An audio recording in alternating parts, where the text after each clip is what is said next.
Shed your wings, come down, earthbound, dance with me. Today is February 26th, 2022. I added it up ahead of time, so I didn't have to go, it's a 7.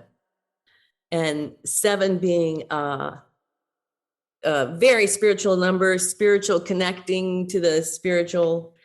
And the words that I was called today to look up is dimension. Because today's dissertation is about the 3 human dimensions and the human intention, and this part of the configuration that gives us the ability to have this human life as opposed to the other life that we see teeming around us. Why aren't I the chair? That kind of thing. So dimension. And dimension means master of a measure of spatial extent, especially width, height, or length. So now we're starting to build structure. Out of the void, it comes up into the electromagnetic particle that is your compilation of consciousness. And then it starts organizing energetically. And it is in its self-creating way, it's now created these 3 points. And now we have dimension because there's 3. Extent, magnitude, size, scope. The whole scope of our lives are about to unfold. Any of the least number of independent coordinates required to specify a point in space uniquely. The range of any of these coordinates. The physical property, often mass, length, time, or some combination thereof, regarded as a fundamental measure or as one of a set of fundamental measures of a physical quantity. To cut or shape to specified dimensions. Cut to given dimensions. So the 3 human dimensions are meant to give structure to this matrix that's going to become our bodies, that is going to give us the ability to perceive and project and perceive the universe as miracles just sitting in a chair. Oh, how I love this work. So let's get started. I am going to share my screen. Let's take some deep breaths. And as you breathe out through your mouth and feel your breath over your lips.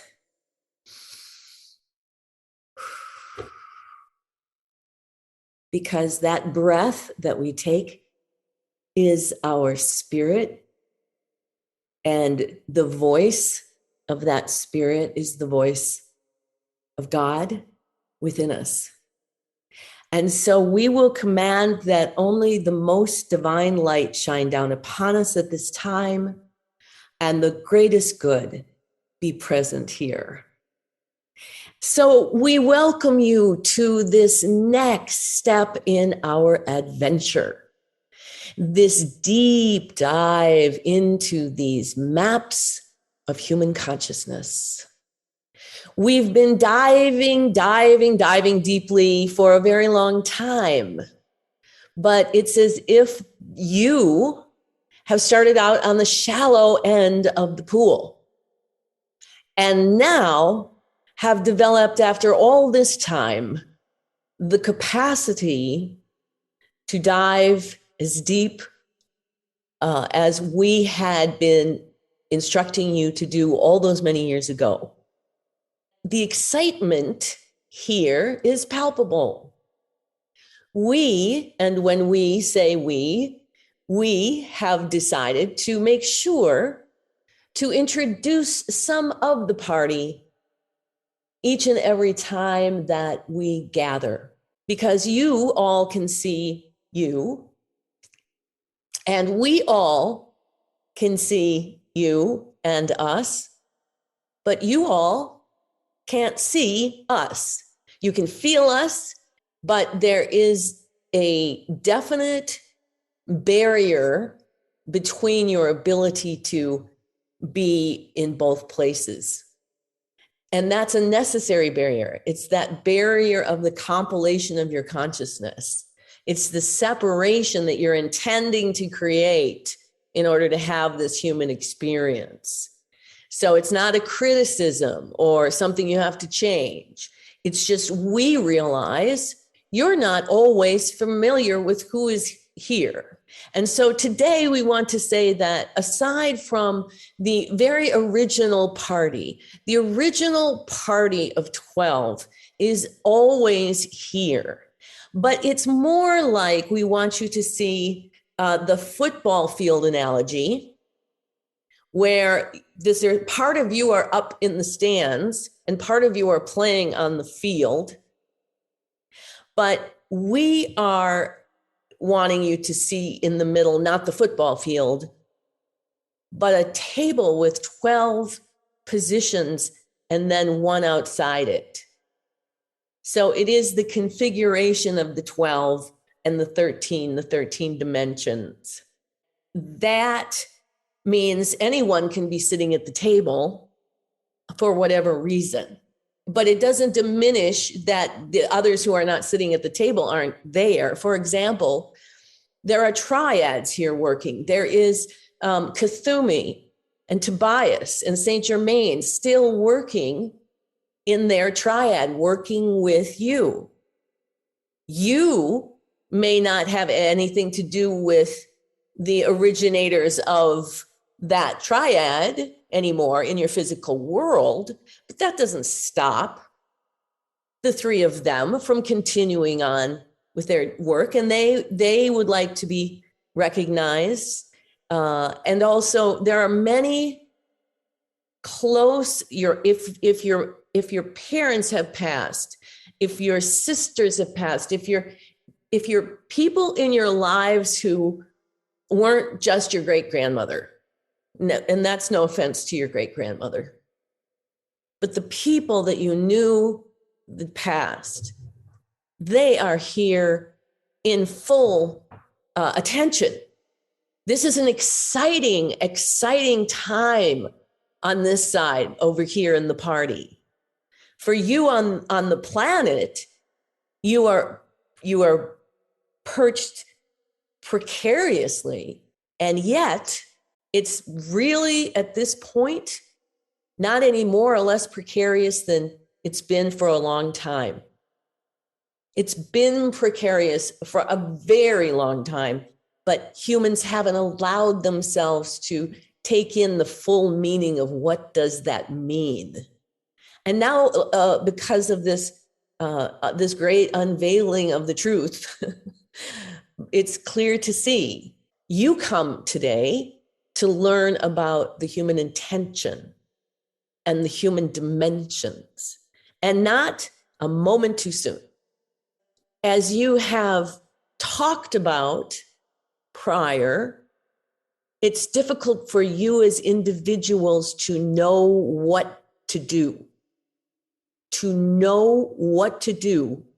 in the face of what it is that you are experiencing. We say these are the times that call for extraordinary measures.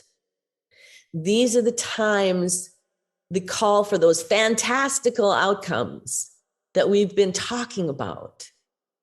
These are the times where individual people like yourself step up and own their power.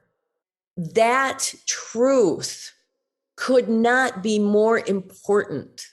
It's like you often say, you talk about self-love and people say, yes, but what's the real answer? But we cannot bring home the importance any more than we're trying right now of self-love as the root of this monumental change. Because the work that you've been doing to go deeper inside yourselves, to turn your focus back to yourselves and go deeper into yourselves. You go deeper into what your feelings are, what your thoughts are. What do those thoughts mean? What are you going to do with those thoughts? Will you make the choice to develop the perspective of the witness? Will you let yourself feel and breathe? Those are intimate, intricate decisions that only you can make. And when you start making them to get in alignment in the way that we're talking about, you are in effect facilitating a change in the human consciousness and the human intention. If we go back to the map and we're going down into the microcosm, and you're in that compilation of consciousness with everything that is about to be you, everything inside you, everything outside you, everything that could experience you. It's all a big primordial soup, a gelatinous ooze. And it starts to organize. When it comes to life, its natural instinct, its programming is to evolve. And so there you have the one splits into two. It's still a gelatinous ooze, but it's when the two splits into the three that the light goes on. And that light that goes on many, many, many levels. That holy trinity of three can be seen in many things. And here in the human consciousness and the human dimensions, it's emotion, intuition, and intellect. If you have the human psyche, it's compassion, honor and articulation, vision. If you have the huge human intention, then you have the source in the middle, the observer out in the heavens, and the lens where all the action is taking place on the surface of the planet. So this splitting into this holy three creates the basis of the creation of infinity.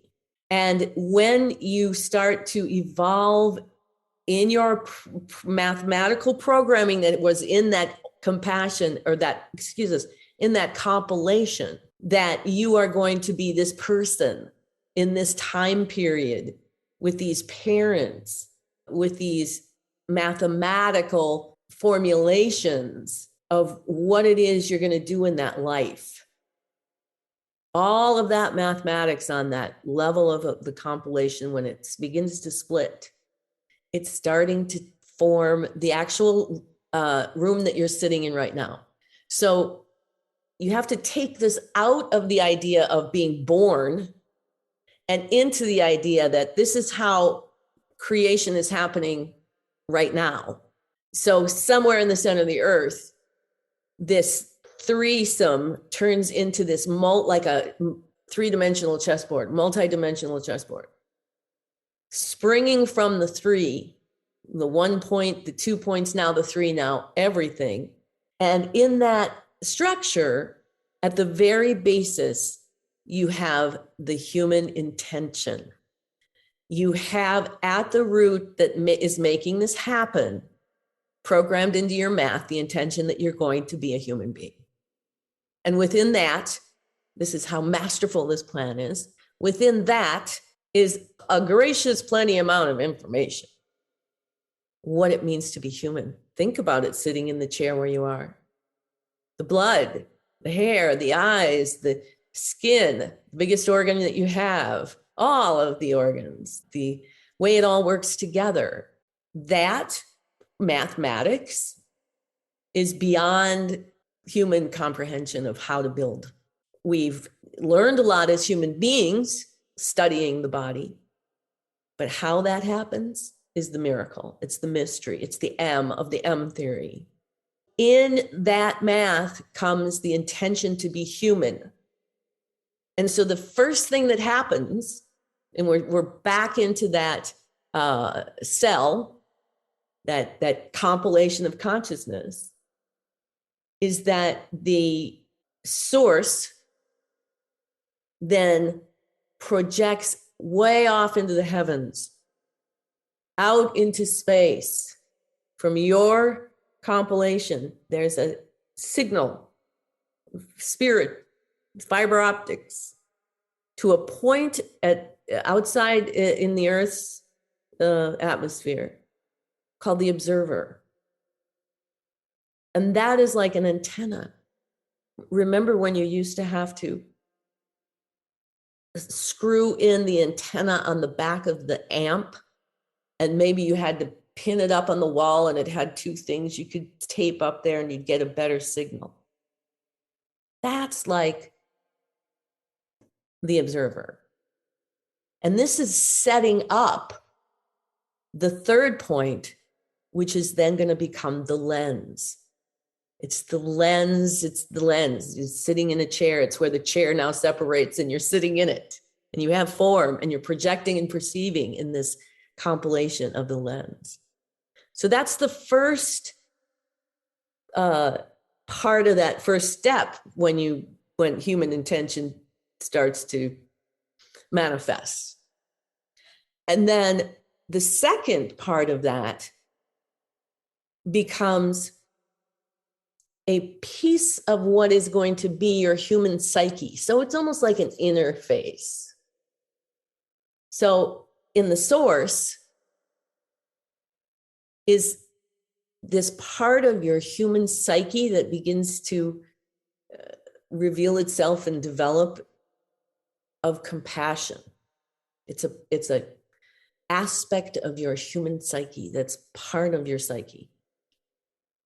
And out in the heavens with the antenna, a part of you is morphing into humanness with your vision.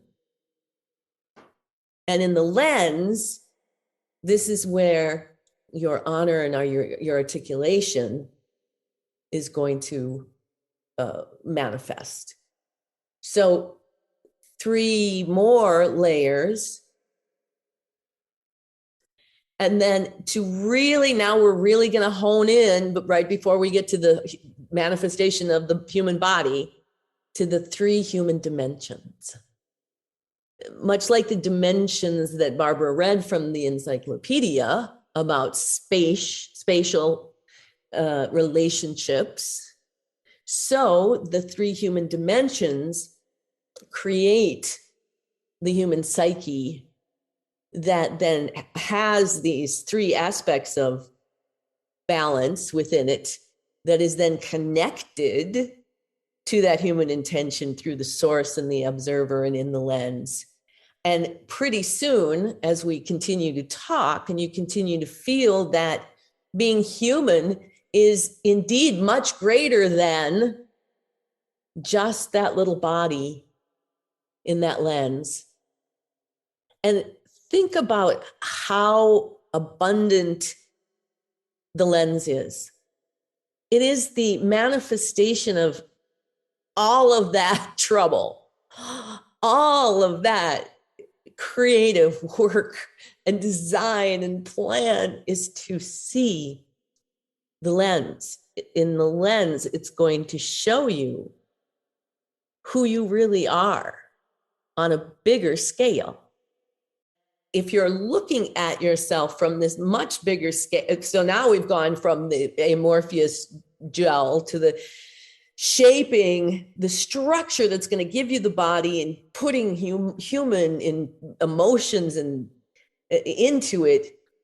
And then it has these 3 human dimensions. So when you step out of the source into that first part of the wave, that thread of awareness that's going to go up to your physical body, and you're in emotion with a capital E, you are on a particular part of the wave that's pulling together and going to create that physical form. And as you move up that wave and you move into the intuition, you begin to hear the sounds of the separation. You begin to hear the impelling. The voice of God within you is organizing everything and how it's going to organize. And when it gets to the intellect, this is the part of the wave. This is the human dimension where all the trouble starts and where all the peace begins. Because from here, it flows up and it's creating your body. It's filling your body up where you sit in that chair with all of that miraculous energy organized in that miraculous, mysterious way. It allows you to look out and see a chair and to have interaction with each other. You're not just alone. Of course, yes, there's only one of us here. But there are these reasons why within the one of us, there are all different colors, all different kinds of flowers, trees, fish, different birds, mammals. When you get to the human intention, right now, today, there's a huge shift that is going on in human consciousness. The importance of what's happening in your world today is directly related to what your mission is here. Is that more than ever, people must understand their power and understand, like you do on a personal basis, that sometimes those changes that take place don't always look easy or right. Sometimes in evolution, some fish don't make it. The power that you want to increase in yourselves is your ability to respond independently to the present moment. So it's the difference between saying something sweeping like, all Irish people are lazy and I'm not going to help them, and coming into the presence of an Irish person and having none of that story matter because you're busy responding in compassion in the present moment and becoming those people who respond in compassion in the present moment. But more than that, what you're being called upon to do is to believe in the magic that you know is true.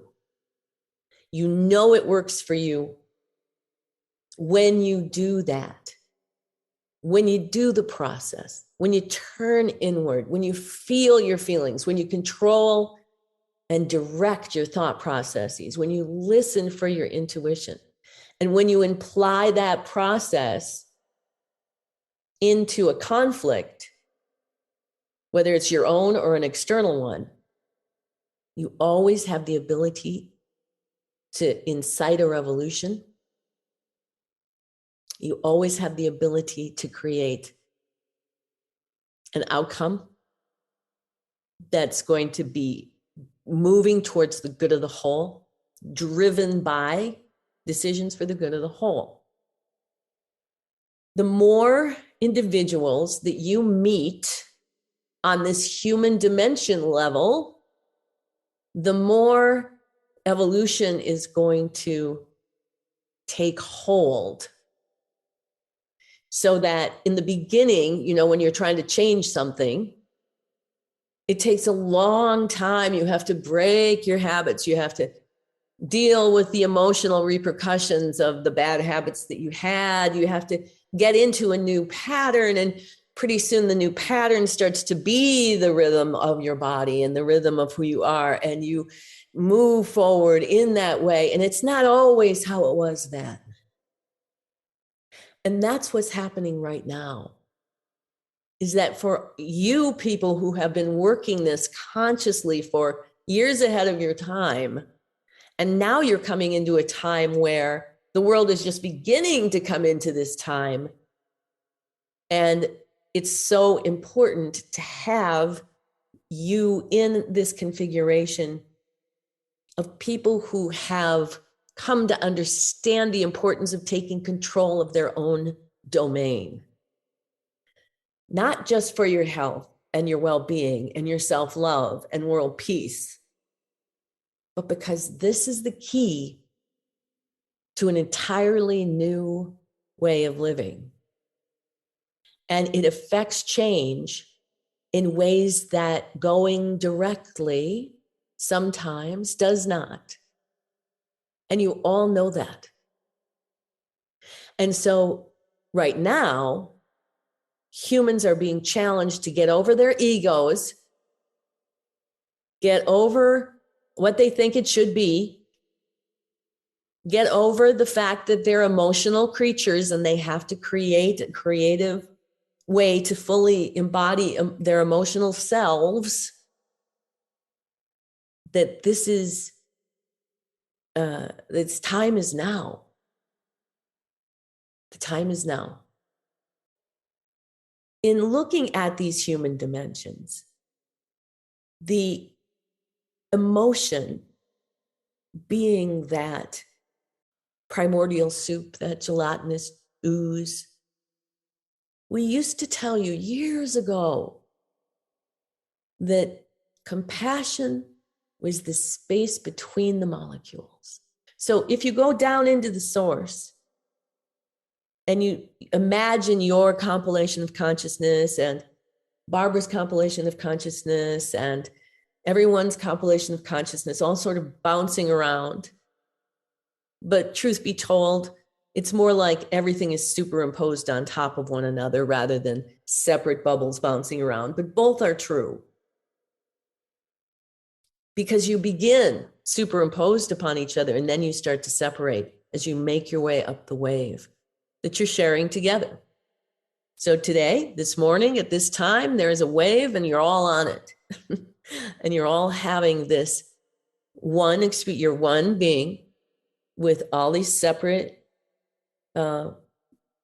perspectives, DNA experiences that make the whole even greater, particularly when you operate together like one unit, like you understand each other as each equal piece of the unit that is operating.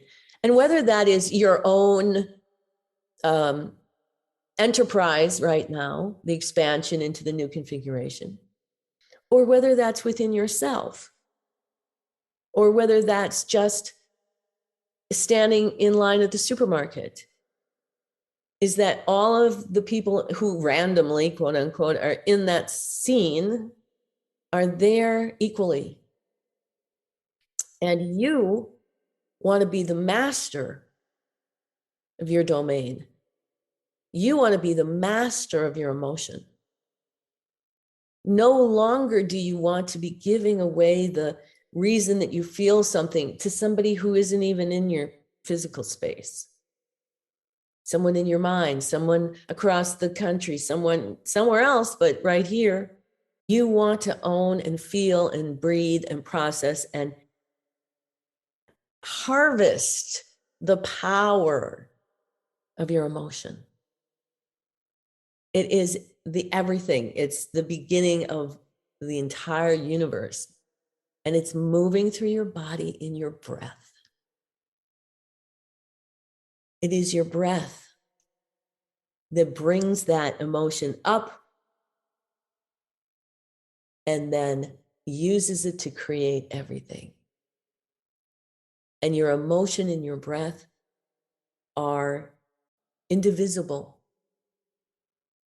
And when we say emotion with the capital E, we're not just talking about those human feelings that you have, those, yes, but emotion as the fundamental foundation of whatever your world's going to be. It's the building blocks of your world.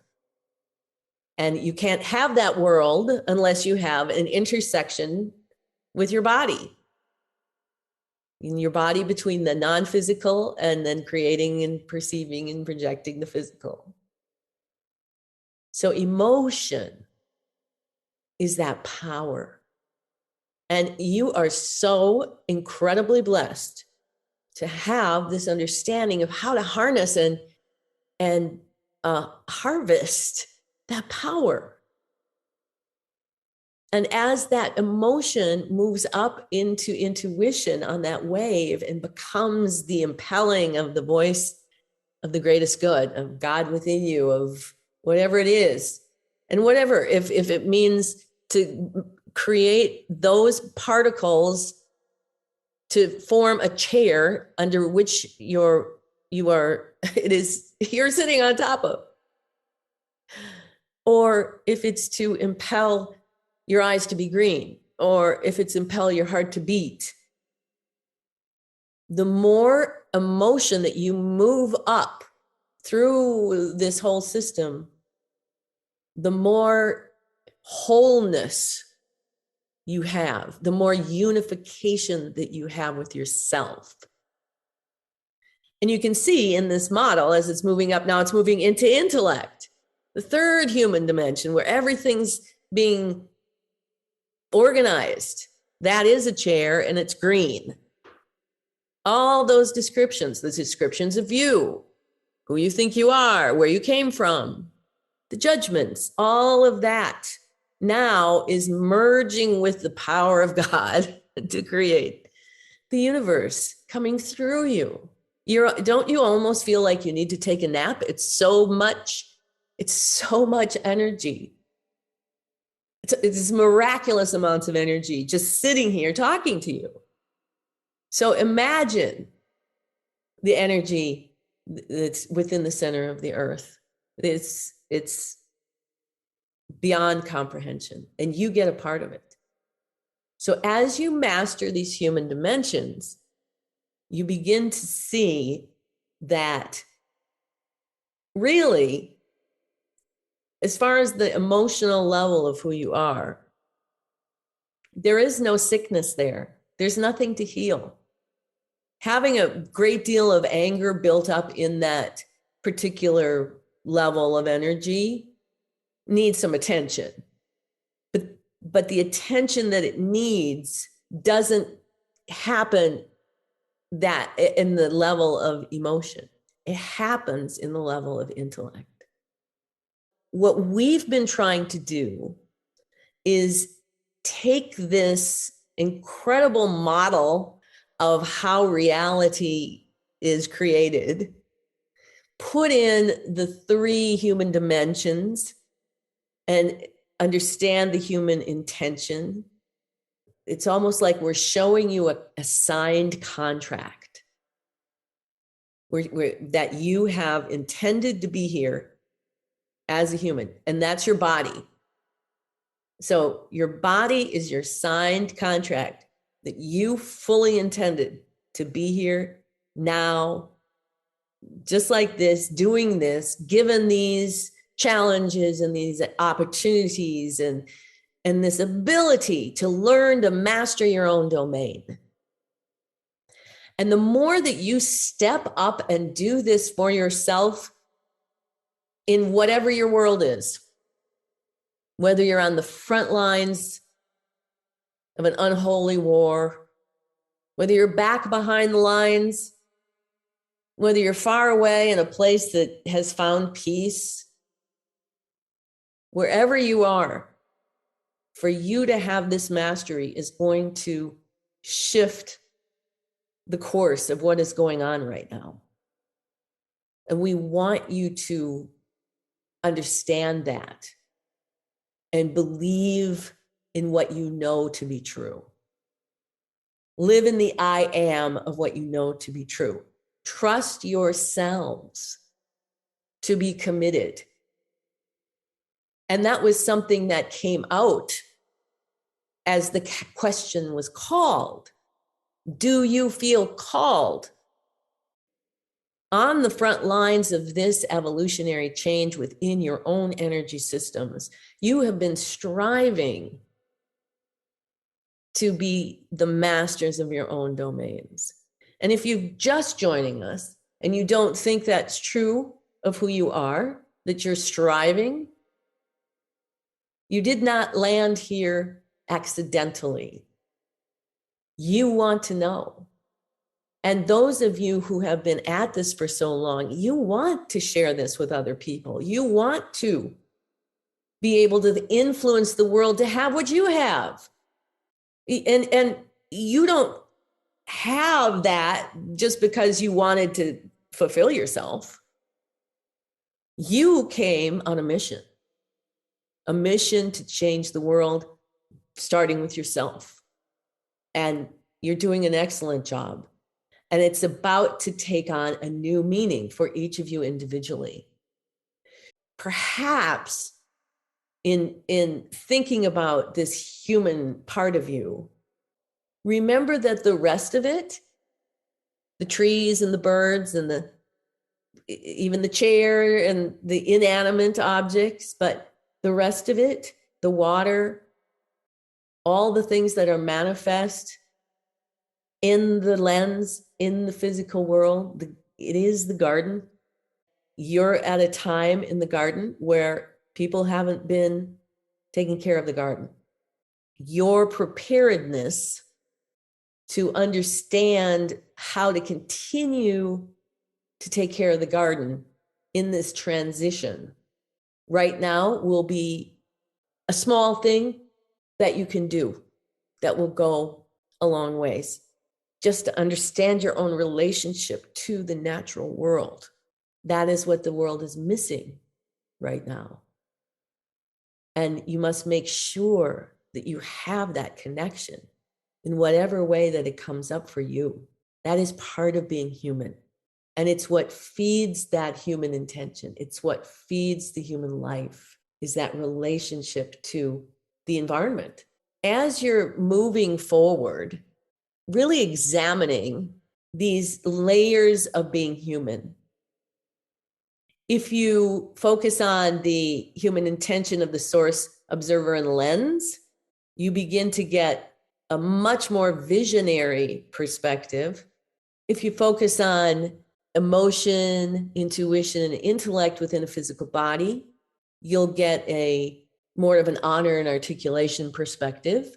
And if you think about the human psyche and the compassion, vision, and honor and articulation, that really brings you back to compassion. It brings you back to the source. It brings you back to the wholeness.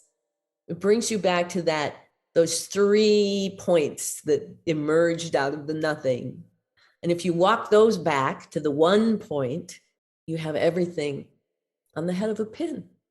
We are happy to be able to explain some of the mysteries of creation for you this morning, and happy that you are anxious to hear. So we will open for any questions and conversation that you would like to have. I like the garden analogy, because when you think of everything growing in the garden, it needs to work in harmony with each other, and as opposed to the competition that we have that's so prevalent right now, and we have to see ourselves as a whole organism, just like the garden. I appreciate that analogy. I heard a phrase, the rights of nature. And, this is something that I feel like I need to fight for, is the right for the nature's rights. We're not here to exploit and take advantage of and pollute. And we need to make sure that all of nature has its rights.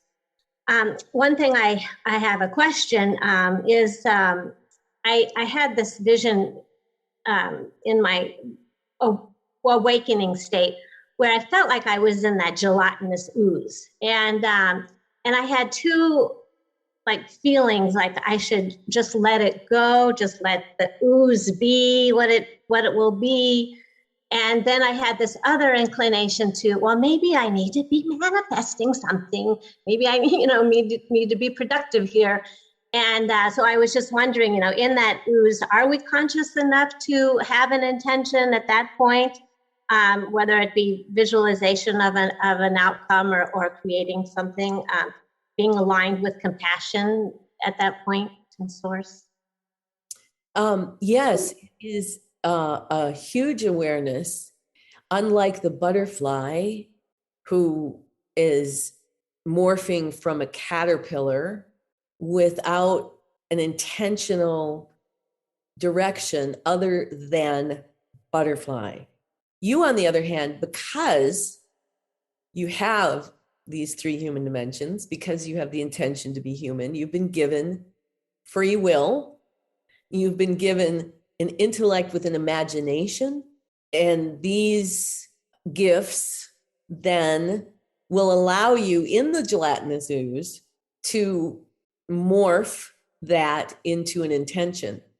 What you want to remember is there's a certain amount of going to be the butterfly that you don't need to intend, even if you don't know, the butterfly knows it's going to be a butterfly. You don't necessarily know that because your imagination, the intellect and the this and the imagine, is it going to blah? There's so much that gets in the way in the thinking process. There's so much that gets in the way normally that you don't realize gets in the way because you're just used to having these thinking processes. But if you're in that gelatinous ooze, embrace the highest good that it is about to create for you. And if we could also remember to, and then breathe in that gelatinous ooze and form that vision, whatever it is. Maybe it's not even about after you get out of the gelatinous ooze.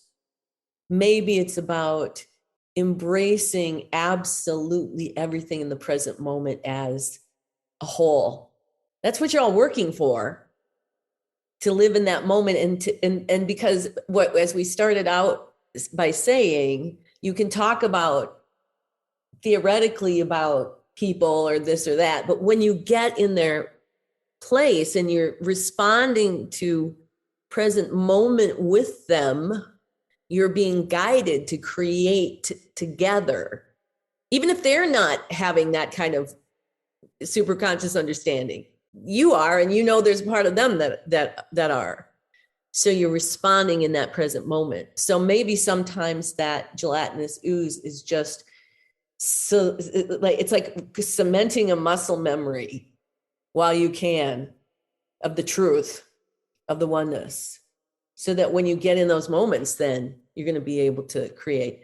But we've always said that if you can harness the power of your anger and channel it into a thought process and an intention for the good of the whole, it has just as much power to create that as does joy. And so there's all sorts of things to experiment with while you're in that gelatinous ooze. So are you saying, and forgive me because I'm not tracking well today, are you saying that some of it is our intention and some of it is automatically programmed and don't worry about which is which? Yes. Okay. Because it's all going on at the same time. Yes. Yes. And what we were only saying is that, and we don't think this is necessarily something you have to worry about, but if you were in that gelatinous ooze and you were wishing that you were, a 32-year-old blonde, so there are certain things that you don't want to try to work against because there's something miraculous happening that you just got to get out of the way of. But certainly focusing intention for the good of the whole and personal intentions of manifestation out of that ooze are encouraged. And so then overthinking it just a little, as I am wont to do, some of it's automatic programming, some of it's coming from our intention. And then could we say that when those two things, or millions of things.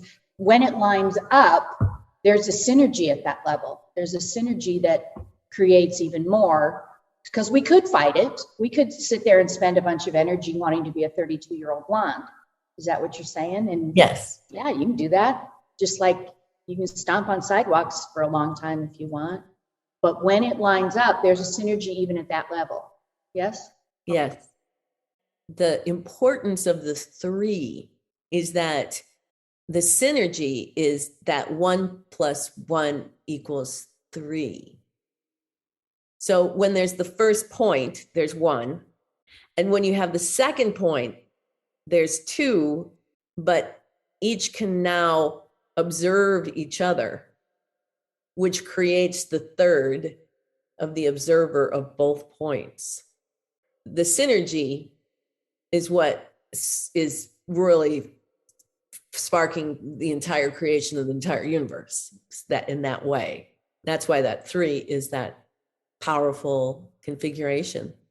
So then could we say that when we're in a mess that, like what we're in right now, when we're in fear and it's just being pumped into us to try and keep us to be afraid, could it be said that we can literally slow down evolution when enough of us are in that negative state? Well, it's not necessarily slowing down evolution, because evolution is marching on. It is what evolution is that the survival of the species is being driven by a change, as Debbie had described, from instinctual human intention that creates competitive, external, to a human consciousness that is driven from within with the truth of the whole. And it's happening whether anyone likes it or not. The events that are taking place right now are headed towards this change. So that would be what we have to remember is it's all being used for good, even when it doesn't look like that to us. Yes, and also remember that try to have an awareness in yourself of, first of all, of this greater you, and that you chose to come here. You intended to come here at this time, knowing that this massive change was going to be needed. And so it's sort of like asking you to realize that you're a medic in a war zone. You know, if you were a medic in a war zone, you would know you were a medic in a war zone. It's like you're medics in war zones, but people don't know they're in a war zone. But you must remember. And part of that metaphor is to remember that in this evolutionary process, some of the fish don't make it up onto the land. But as you said, just like the Holocaust, 9/11, the souls who participated fully intended. So, because most people have not for a long time realized that we are in a war zone, we got a heads up earlier through our different studies and so on, including this one. The actual war zone has to manifest so people can recognize what state we actually are in. Is that legit? Yeah. Yes. And then what's all behind it, like Barb was saying prior in our discussion, there's more than meets the eye. It's not all Putin. There's always a backstory, what leads up to any aggression. I personally use anger to do my dishes usually. That's when I can, kind of rev up enough to get those done. Anyway, that's an aside, but yeah, are we finally willing to look at what's behind what's in front of us, the manifestation? More people willing to do that? Well, we feel as if the best course of action is, here's the war zone, and working over here to facilitate change on a different level that would then, rather than working here, in the war zone. I like the harness and harvest. It's going to be a new motto. Harness all the emotion, and then, so you have the whole harmonious potential that you're talking about, Debbie, in the garden, and then the harvest is possible. The best harvest for all. Are there any more questions? Just one more comment, Debbie. I think maybe you were referring to the Changing of the Gods documentary series when you said nature has rights, and that, like corporations have rights, it seems, from way back in the 18th century. It's not new that they've been given personhood, as it were, and have rights, and that there are places, and they named quite a few, that the water now has rights. The Ganges now has rights. The water really spoke to me as an Aquarian, I guess, and you too, Barb. The value of the water. The water has its own right to be and not to be just seen as a resource and to be abused and polluted and so on. And the trees too, of course, and all of nature. Nature must be so bloody sick of us humans, really. We'll leave you with some thoughts, is that we want you to see your emotions and your intuition and your intellect as an interface between the non-physical world and then the physical world. It's a little bit of both. It's the process by which your soul energy that's coming out of that compilation is creating your entire life. And it's a precious thing to understand it within yourself and to have mastery over it. It is what every single human needs to do right now in order to make this change in the most regenerative way possible. For now, we want to focus on you and your self-love and how you can facilitate that every single day in every single way that you can. Because taking that deep dive into self is what changes the entire world. And when you do that, you only need to watch and be amazed. Namaste.